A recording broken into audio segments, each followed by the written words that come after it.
On the holy world of Ishalith, faith ruled every part of life.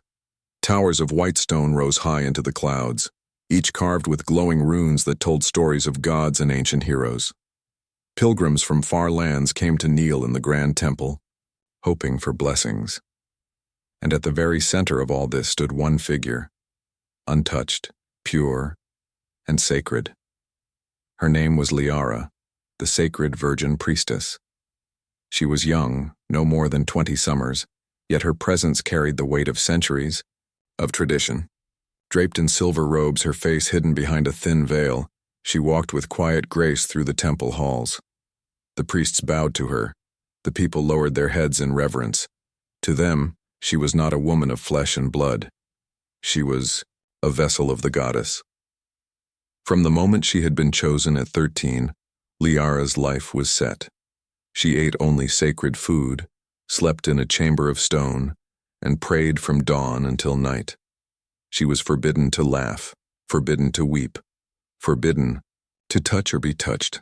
Her voice was soft and calm, trained to speak words of blessing. Her hands never held a weapon, never reached for comfort. For years she accepted this life. She never asked questions, for questioning was seen as weakness. Her heart was quiet, her mind empty of desire, or so she believed. But all things change. Whispers reached Ishalith of a new people moving through the galaxy, outsiders, strangers. They were not of the old empires nor the wandering clans. They called themselves humans. The council of priests spoke of them with unease. They are dangerous, the high priest warned during a gathering. They do not kneel before gods. They do not honor sacred vows. They act with reckless will, and that will corrupt us if we allow them near. Liara listened silently as she always did. But inside, something stirred. Dangerous? Reckless? She had never heard of such people. Every race she knew bent to divine law. How could a people live without it? Her curiosity grew, though she hid it well. One morning, the great bells rang through the city. A foreign envoy had arrived seeking audience with the council. Liara, escorted by her guards, walked the steps of the temple to bless the gathered crowds. That was the moment she saw him. The envoy stood apart from the other alien traders and emissaries. He wore no flowing robes, no chains of gold. Instead, he had simple dark clothes, scarred armor plates, and a long cloak thrown over his shoulders. His posture was strong, not bowed, and his gaze was direct. He was human. Liara's eyes, hidden behind her veil, fixed on him. He was not tall compared to others, but his presence filled the space like fire fills a hearth. His face was weathered, his jaw sharp, his eyes, those strange, piercing eyes, burned with life. For a heartbeat, the world around her fell away. Her chest tightened. Her breath caught. She did not understand the feeling, only that it was powerful and strange. The man bowed only slightly when the council addressed him. His voice was steady. "I am Captain Marcus. I come with open hands. Humanity seeks allies, not enemies." The priests frowned. His words were calm, but his spirit was not humble. He spoke as one who believed his place was equal, not beneath them. The council dismissed him coldly. They would not accept human aid. They would not allow human ideas to touch their sacred world. The crowd scattered, whispers of unease in the air. Yet Liara remained still on the temple steps, her gaze locked on Marcus as he turned and left. Something had happened inside her, something she could not explain. That night, Liara sat alone in her chamber. The stone walls glowed faintly with runes. The air smelled of incense. She tried to pray, but the words fell empty. Instead, she saw again the human's eyes, the way he stood unafraid before the council. Her hand pressed against her chest, feeling the quick rhythm of her heart. Why? Why did this stranger affect her so? She whispered into the silence. "Is this a test, goddess? Have you sent him to break me?" There was no answer, only the quiet hum of the temple. Liara lay down on her bed of woven silk, but sleep did not come. She turned again and again, restless, her thoughts circling the same image, the fire in Marcus's gaze. The next day she walked among the temple gardens with her guards. The flowers were in full bloom, red and gold, their fragrance sweet. Yet, even the beauty of the garden felt dull compared to the spark she had seen yesterday. One of the younger priests bowed before her and said softly, "Lady, do not think of the human. He is not for your eyes. Such men bring ruin." She nodded outwardly, but inside her thoughts rebelled. Not for my eyes? Then why can I not look away? Her curiosity grew sharper. In the evenings that followed, she began asking questions in secret. What were humans like? Did they worship? Did they love? Did they fight wars? The guards and priests avoided her questions, clearly uneasy. But Liara was not satisfied. For the first time in her life, she did not accept silence. For the first time, she felt hunger. Not hunger of the body, but of the soul. And deep inside, she knew one truth. Her life would never be the same again. For a single look at a human had awakened something in her heart that prayer alone could. Not silence. The bells of Ishalith rang again, echoing across the holy city. Liara stood at the high balcony of her chamber, watching the streets below. Pilgrims came and went, priests chanted in long lines, and temple guards patrolled with heavy steps. All was as it had always been, calm, ordered, sacred. Yet Liara's heart was not calm. Ever since she had seen the human Marcus, her mind refused to return to silence. She remembered the way he stood tall before the council, the way his voice carried no fear, and the way his eyes burned like a storm. It was dangerous, she knew. She was the sacred virgin priestess. She was not meant to think of any man, let alone an outsider. Her whole life had been spent in devotion, untouched by the world beyond. But curiosity was a seed, and it had already taken root. During the next council gathering, the high priest spoke with anger. "The human seeks to bring his kind among us. He offers weapons and protection in exchange for our trust. We must not allow it. Humans are reckless. They do not obey the gods. Their ways would destroy our purity." The priests all nodded in agreement. None questioned the decision.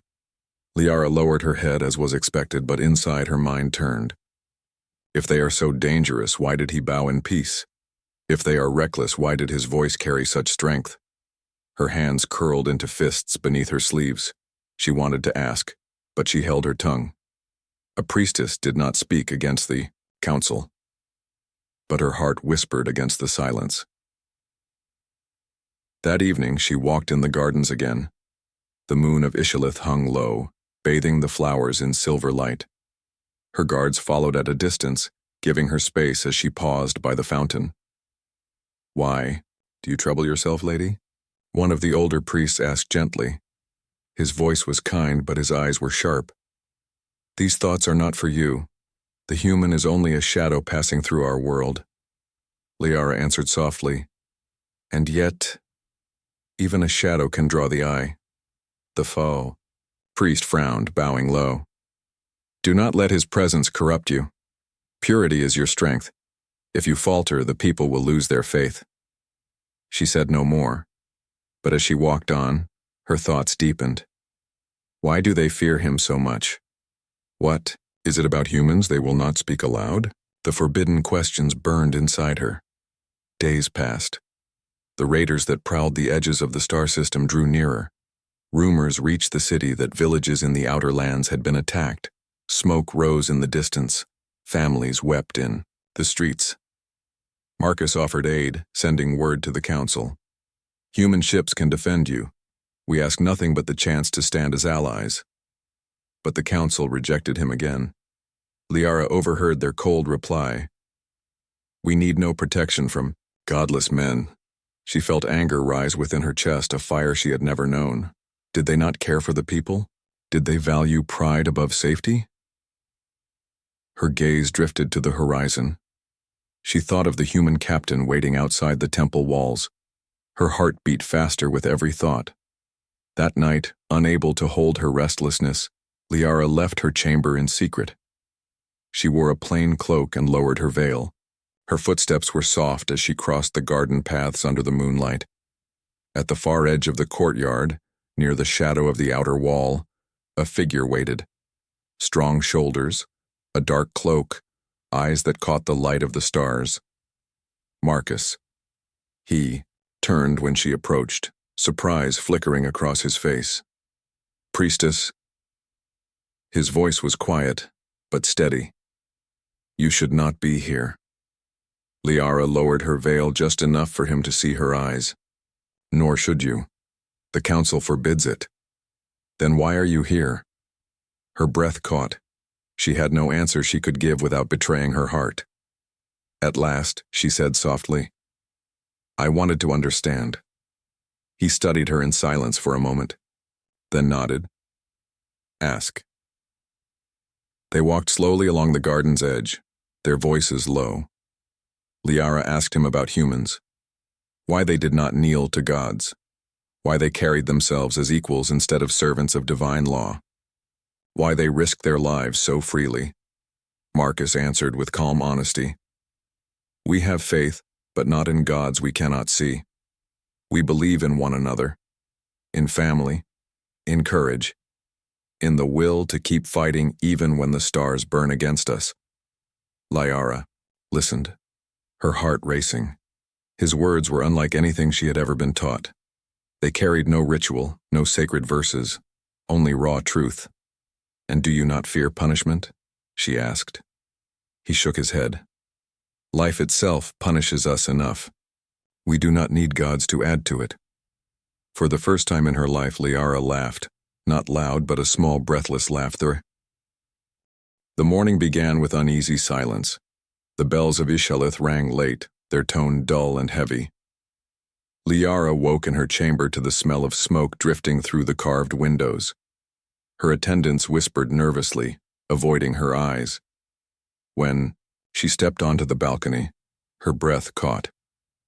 Beyond the golden hills, fires burned.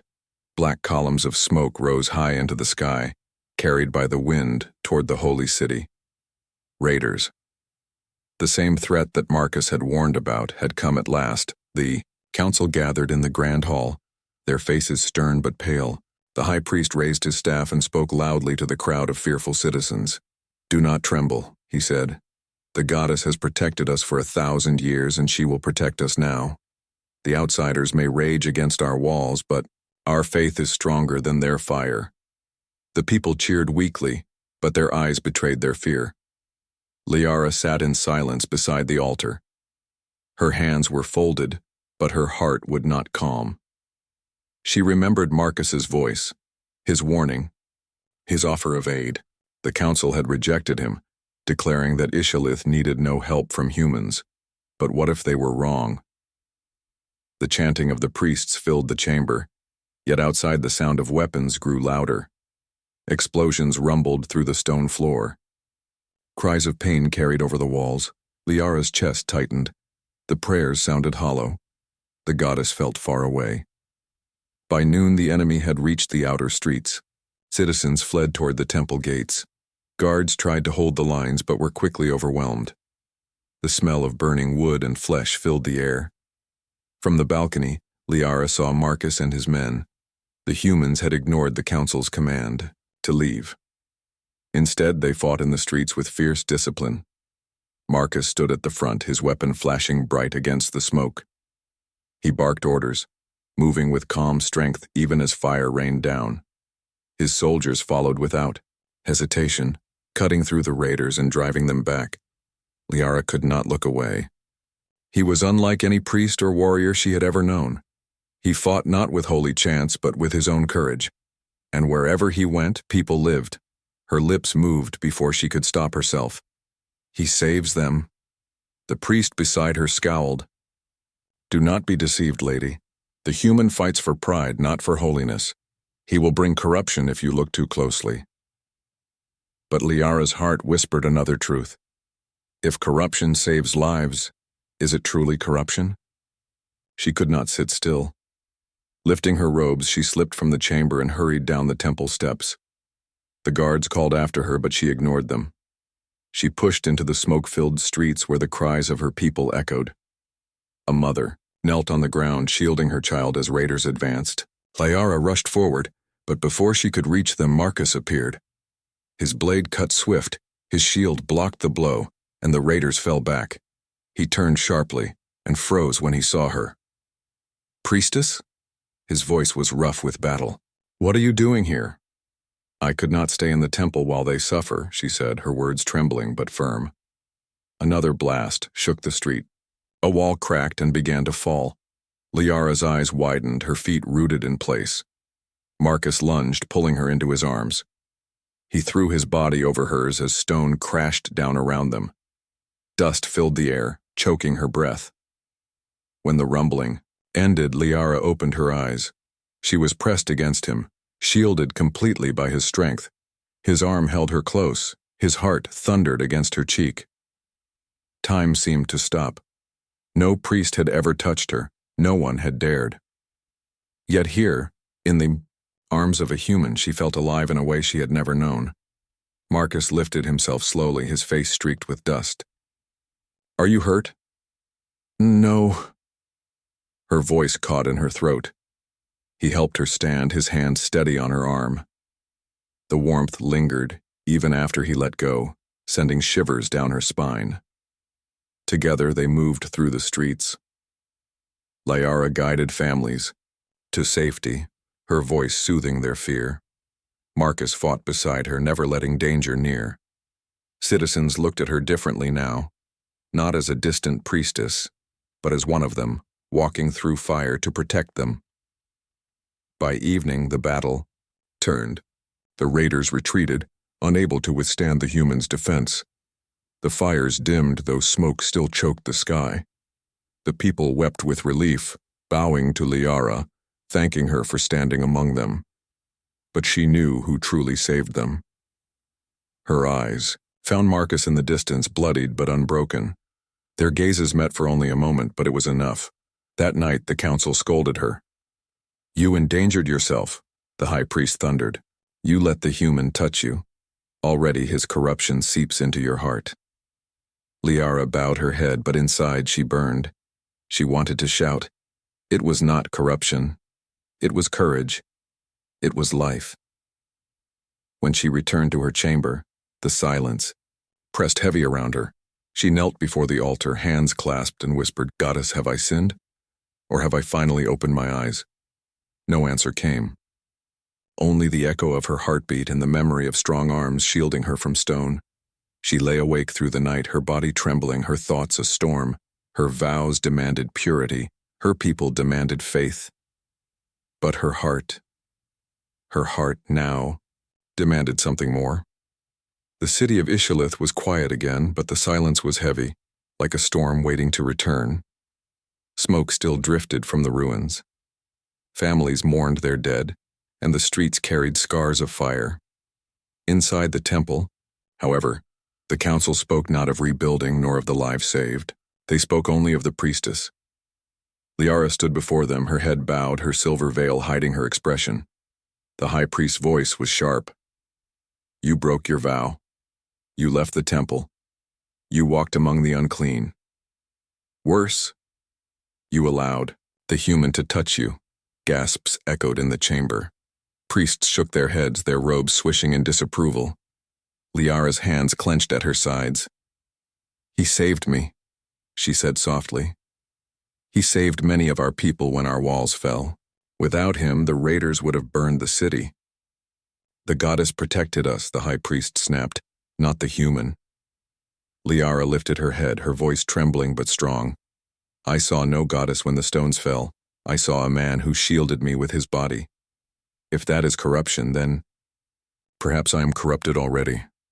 The chamber fell into stunned silence. The high priest's face darkened. "Then you are unfit to serve. Until your soul is cleansed, you will be confined to the sacred chambers. You will pray without ceasing. Until the taint is gone." Guards stepped forward. Liara's heart pounded, but she did not resist as they led her away. Her chamber became a prison. The heavy doors closed behind her, sealed by runes of light. The stone walls were bare, the windows barred. A single lamp burned, filling the air, with thick incense. Here she was meant to kneel, to fast, to purge her thoughts of the human. But no prayer came. When she closed her eyes, she did not see her goddess. She saw Marcus, his steady gaze, his rough hands pulling her from danger, the warmth of his body shielding her from stone. She pressed her hands against her face, whispering, "Why can I not forget him?" For the first time, Faith felt like a chain around her neck, pulling tighter with every breath. Outside the temple, Marcus was restless as well. He had been ordered to leave Ishalith, but he remained in the outer camps. His men urged him to go, but he shook his head. "I won't abandon her," he said. He had seen the fire in Liara's eyes, the courage she showed in the streets. She was more than the priests claimed her to be, and now she was locked away because of him. That night, while the city slept, Marcus made his choice. Liara knelt in her chamber, her knees aching from hours of stillness. Her lips moved with empty prayers. She wanted to believe the goddess would answer, that she would bring peace back to her heart, but peace did not come. Only longing. A faint sound broke the silence. A scrape against stone, a whisper of movement. Liara lifted her head. From the shadow of the chamber wall, a figure stepped forward. Her breath caught. "Marcus." He pressed a finger to his lips. Quiet. His cloak was dark, his armor scratched. Somehow he had broken past the temple guards. Liara's heart raced. "You should not be here. If they find you, I know," he said softly. His eyes locked on hers. "But I couldn't leave you in this cage." Her throat tightened. "They say I must purge myself of you, that I must pray until I forget." "And do you want to forget?" Liara's lips parted, but no sound came. Her hands trembled at her sides. She thought of her vows, her people, her duty. But her heart whispered the truth she could not deny. "No," she breathed. For a long moment they stood in silence, the lamp flickering between them. Then Marcus held out his hand. "Come with me.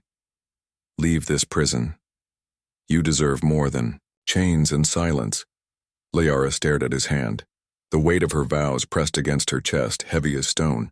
To take it would mean breaking everything she had been taught, betraying her order, defying the council. Yet to refuse would mean living forever in chains. Her heart buried, her soul silenced. Her breath shook. Slowly, trembling, she placed her hand in his. The warmth of his touch burned through her, and she knew there was no turning back. Together they slipped through the temple's hidden corridors. Marcus moved with quiet skill, avoiding the guards. Liara's pulse raced with fear and exhilaration. Every step away from her chamber felt like freedom. But when they reached the outer gate, alarms rang out. "Heretics!" a priest shouted. "The sacred virgin has been stolen by the human." Guards rushed forward with spears raised. Marcus drew his weapon, standing between Liara and the soldiers. "Stay." The moon of Altheris rose high above the temple, its silver light bathing the ancient stones. The priestesses had gathered in secret chambers, whispering prayers of protection. Yet whispers of fear also moved through the holy halls. For centuries, the Order of the Sacred Veil believed their vows made them untouchable, immune to temptation, stronger than the storms of mortal emotions.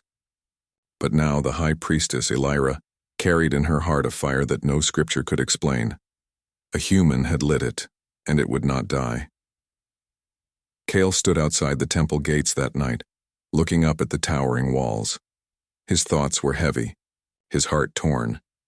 He had not wished to bring trouble upon Elira or her people, but destiny had placed him in her path, and he could no longer deny what bound them together. Inside the temple, Elira sat before the flame of eternity, a sacred fire that had burned since her order's founding. She closed her eyes and whispered, "Guide me. Show me what path I must walk."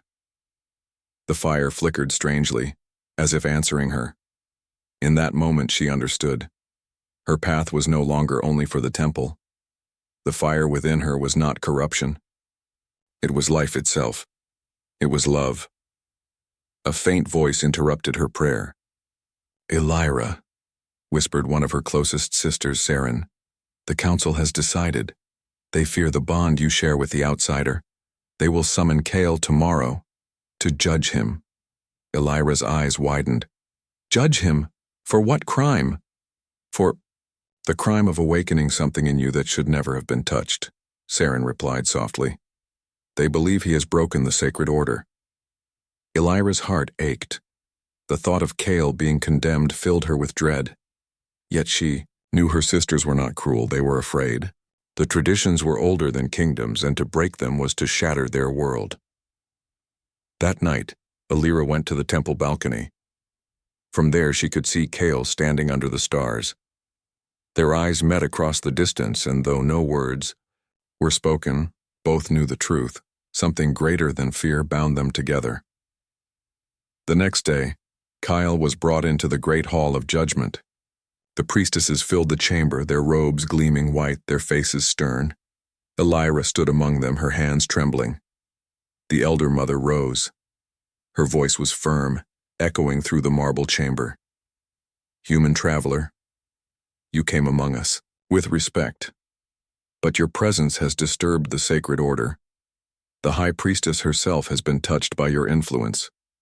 We must decide whether this bond is heresy or destiny." Kyle bowed his head. "I never sought to dishonor your ways, but if the fault is mine, then let the punishment fall on me. Do not place the burden on her." His words sent a murmur through the chamber. No one had expected him to speak with such humility. Elira's heart swelled with both pride and sorrow. Before the elder mother could speak again, Elira stepped forward. Her voice rang clear. "If blame is to be given, then give it to me. For it was not Kale who awakened my heart. It was the truth within me that recognized him.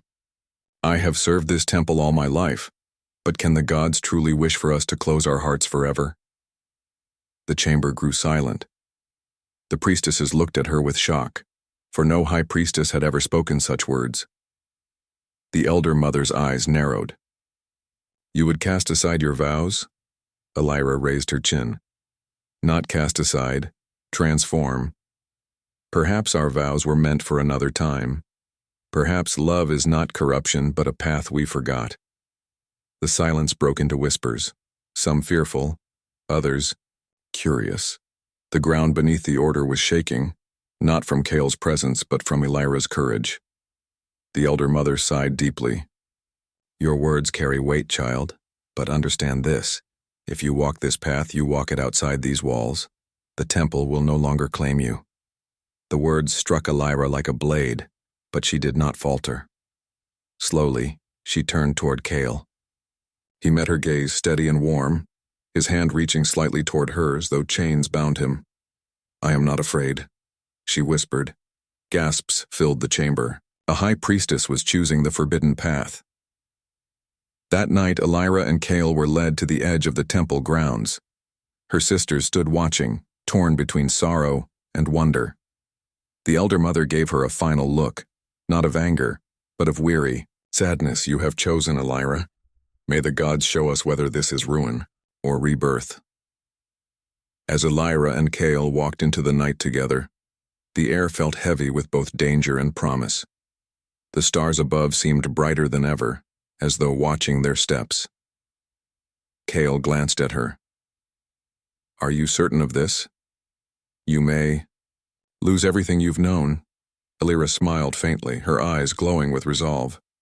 "I may lose the temple, but with you I have found something greater. Perhaps together we will build something the stars themselves cannot ignore." And so the sacred virgin priestess left behind her world of stone and scripture.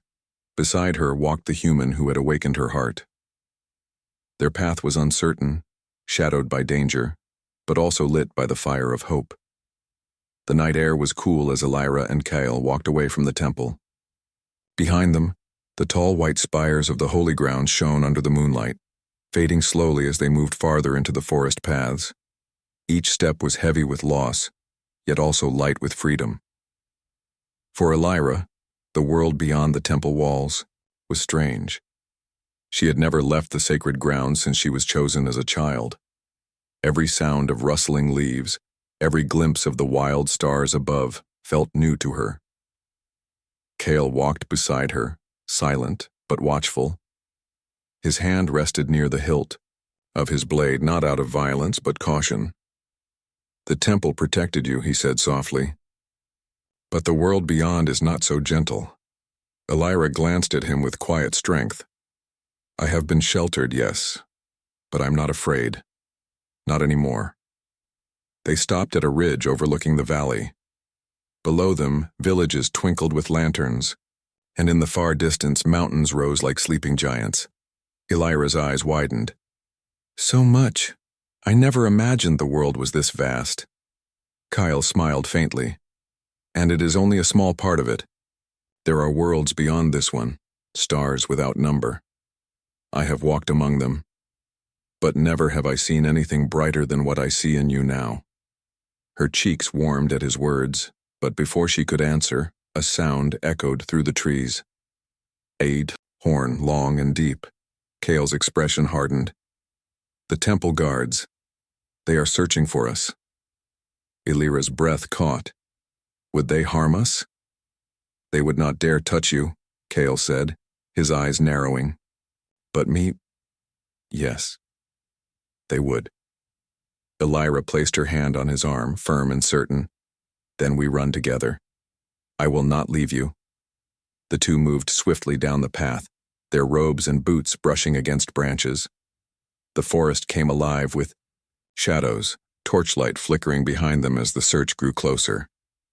Elira's heart pounded, not from fear alone, but from the strange thrill of freedom. They reached a river crossing, its waters rushing and cold. Kyle leapt across easily, then held out his hand. Elira hesitated only for a breath before grasping it. With his pull, she landed safely by his side. The chase behind them slowed. The guards' torches flickered faintly, but no one dared enter the wild river at night. The sound of horns faded until there was only the steady rush of water. Elira let out a long breath. "We are free. For now." Kyle studied her carefully. "You are certain of this choice? Once we cross this path, there is no going back. The temple will not welcome you again." She met his gaze, her voice clear. "I have already chosen. My life is not chains of stone. My life is my own, and I choose to walk it with you." For a moment, Kyle said nothing. Then he nodded, respect shining in his eyes. "Then so be it. We walked together." The days that followed were hard. They traveled through forests, across hills, and into villages where Elira had to learn to live as an ordinary woman. She tasted bread baked by farmers, drank water from wells, and listened to the laughter of children running through the fields. These were simple things, but to her, they were wonders. Yet whispers followed them. Some recognized Elira as the priestess who had broken her vows. To many, she was a symbol of betrayal. To others, she was a symbol of courage. Everywhere they went, eyes watched and voices murmured. One evening, as they rested by a campfire under the stars, Kale turned to her. "Do you regret it?" Elira shook her head slowly. "No. Though the path is hard, it is alive. I feel the world in every breath now, and I feel you." Kale smiled faintly. "Then perhaps we were meant to find each other, not to destroy your order, but to remind them, and all who watch, that love is not weakness." Elira lifted her gaze to the heavens. The stars stretched endless above, bright and vast. Maybe one day the temple will see that. Maybe one day they will understand. Time passed, and their journey carried them farther from Altheris. They crossed into lands where no one knew of the sacred veil. There, Elira walked not as a priestess, but as a free woman, her heart steady, her spirit unchained. But the story of her choice traveled faster than she did. In temples and courts across villages and kingdoms, whispers grew of the high priestess who abandoned vows for love. Some called it heresy, some called it prophecy. The elder mother herself, standing at the temple balcony, would often look toward the horizon and wonder if Elira's choice had been a fall, or the first step of something new. As for Elira and Cale, they did not live by the judgment of others. They lived by each other's side. In struggle, they found strength. In exile, they found freedom. And in love, they found the one truth that neither gods nor mortals could deny, that the heart, once awakened, could never be silenced. One dawn, as the Stains, Elira stood on a cliff there,